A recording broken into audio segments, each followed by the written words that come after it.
সবাইকে আসসালামু আলাইকুম। আজ আপনাদের বানিয়ে দেখাবো বিক্রমপুরের ঐতিহ্যবাহী বিবিখানা পিঠা। আশা করি আমার আজকের রেসিপি আপনাদের ভালো লাগবে। আজকে আমি যেভাবে বিবিখানা পিঠা বানাবো সেম রেসিপি ফলো করলে পারফেক্ট বিবিখানা পিঠা যে কেউ ঘরে বানাতে পারবে। এভাবে পিঠাটা বানালে পিঠাটা অনেক সফট থাকবে, খেতে অসাধারণ হয়। কথা না বাড়িয়ে চলুন জেনে নিই পারফেক্ট বিবিখানা পিঠা বানানোর প্রস্তুত প্রণালী। পিঠা বানানোর জন্য আমি নিয়ে নিচ্ছি 1.5 কাপ পরিমাণ দুধ। এখানে আমি 4 কাপ দুধ জাল করে 1.5 কাপ করে নিয়েছি। দুধটা যত ঘন হবে পিঠার টেস্ট তত ভালো আসবে। দিয়ে দিব গুড়। এখানে আমি 1 কাপ খেজুরের গুড় গলিয়ে নিয়েছি। চেষ্টা করবেন খেজুর গুড় দিয়ে পিঠাটা বানানোর জন্য, এতে পিঠার টেস্ট বেশি ভালো আসে। তবে খেজুরের গুড় না থাকলে আপনি আখের গুড় দিয়েও পিঠাটা বানাতে পারবেন।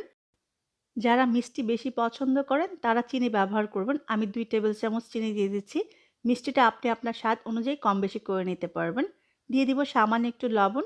লবণটা দেওয়ার জন্য পিঠার টেস্টটা অ্যাডজাস্ট হবে। দিয়ে দিচ্ছি 2 কাপ পরিমাণ চালের গুঁড়া। আজকের চালের গুঁড়াটা বাজারের কিনা শুকনা চালের গুঁড়া। যারা নতুন তারা একবারে চালের গুঁড়াটা মিলাবেন না, অল্প অল্প করে মিলাবেন। আর কনসিস্টেন্সি কেমন হবে বেটার সেটা আমি দেখিয়ে দিব। পিঠাটা নরম হওয়ার জন্য আমি এখানে সামান্য একটু ময়দা ব্যবহার করব। সেজন্য আমি 2 টেবিল চামচ ময়দা দিচ্ছি। এটা একেবারে অপশনাল, আপনি চাইলে ময়দাটা বাদ দিতে পারেন। এবার দিয়ে দিব ঘি। এই পিঠাতে অবশ্যই ঘিটা ব্যবহার করবেন। ঘিটা ব্যবহার করলে পিঠার টেস্ট অনেক ভালো আসে। আমি 2 টেবিল চামচ পরিমাণ ঘি দিয়ে দিচ্ছি। আমি এই পিঠাতে কোনো রকম ডিম ব্যবহার করব না। আপনি যদি ডিম ব্যবহার করেন সেক্ষেত্রে এলাচের গুঁড়া বা ভ্যানিলা এসেন্সটা ব্যবহার করবেন। এতে ডিমের কাঁচা গন্ধটা আসবে না। আমি কেন ডিম ব্যবহার করছি না এটা আমি পরে জানিয়ে দিব। আরও টেস্ট বাড়ানোর জন্য আমি দিয়ে দিব 2 টেবিল চামচ পরিমাণ গুঁড়া দুধ। এবার সবগুলো উপকরণ একত্রে খুব ভালো করে মিশিয়ে নিব। যদি বেটারটা একটু ঘন হয়ে যায় তাহলে সামান্য একটু দুধ ব্যবহার করবেন। আর যদি বেশি পাতলা হয়ে যায় তাহলে আরেকটু চালের গুঁড়া ব্যবহার করবেন। আমি ঘনত্বটা আপনাদের দেখিয়ে দিব। এবার দিয়ে দিচ্ছি নারিকেল কোড়া। এখানে 1 থেকে 1.5 কাপ পরিমাণ নারিকেল আছে। কোড়ানো নারিকেলটা একটু বেশি করে ব্যবহার করলে এই পিঠার টেস্ট কিন্তু অনেক ভালো আসে। এবার সবগুলো উপকরণ একত্রে মিশিয়ে নিব। আমার বেটারটা একটু ঘন হয়ে গেছে সেজন্য আমি আরও একটু দুধ ব্যবহার করব।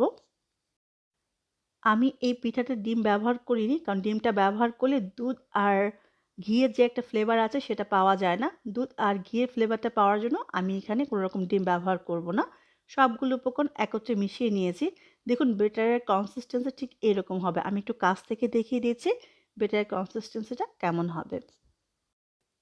দেখুন বেটারের কনসিস্টেন্সি ঠিক এরকম হবে। দেখে নিশ্চয়ই বুঝতে পেরেছেন কেমন হবে। এবার যেই পাত্রে আমি কেকটা সেট করব সেই পাত্রের তলায় একটু পার্চমেন্ট পেপার বসিয়ে দিব।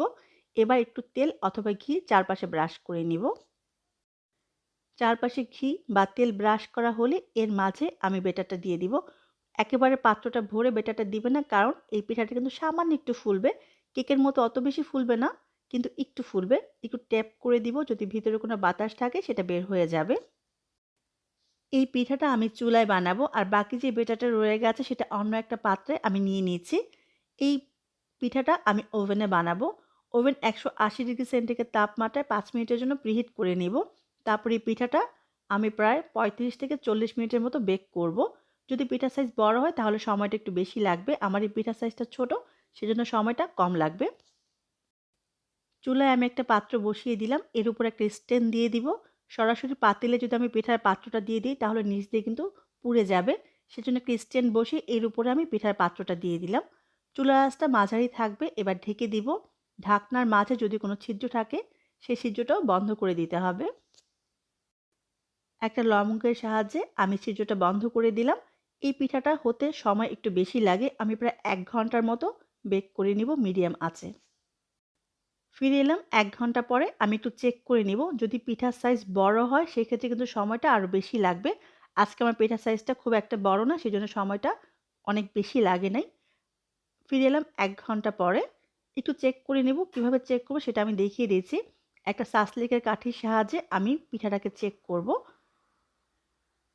সাসলিকের কাঠি দেওয়ার পরে যদি একেবারে ক্লিন বের হয় তাহলে বুঝতে হবে পিঠাটা হয়ে গেছে। দেখুন সাসলিকের কাঠি একেবারে ক্লিন বের হয়েছে, তার মানে আমার পিঠাটা একেবারে পারফেক্টভাবে হয়ে গেছে। পিঠাটাকে আমি চুলাটা বন্ধ করে ঢেকে এখানে রেখে দিব একেবারে ঠান্ডা হওয়া পর্যন্ত।